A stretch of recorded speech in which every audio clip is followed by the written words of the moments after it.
నానా, ఫ్యాక్టరీ పెట్టడం కోసం ఆ స్థలం కొన్నాం కదా, దాని శంకుస్థాపన కార్యక్రమానికి మన బంధుమిత్రుల్ని పిలవండి. వాళ్ళ ఆశీస్సులు ఉండాలి కదా.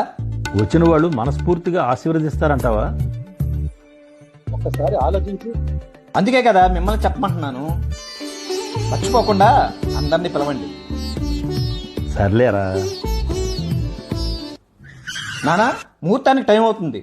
ఏంటి ముగ్గురే ఉన్నారు? నానా, నేను అందరికీ ఫోన్ చేసి ఇలా చెప్పా.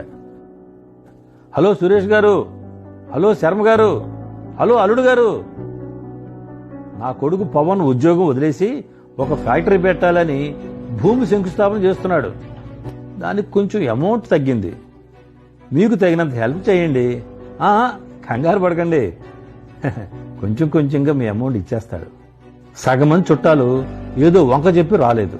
కొంతమంది వ్యాపారం రిస్క్ కదా, ఇంకొంతమంది ఉద్యోగం చేసుకోవచ్చుగా. ఇదిగో ఈ ముగ్గురే సహాయం చేద్దామని వచ్చారు. ఈ ముగ్గురే ఏ పరిస్థితుల్లో అయినా సరే మీతో తోడుగా ఉంటామని వచ్చారు.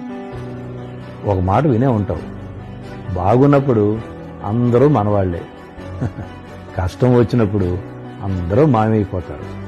మనవాళ్లే పరాయి వాళ్ళు అయిపోతారు.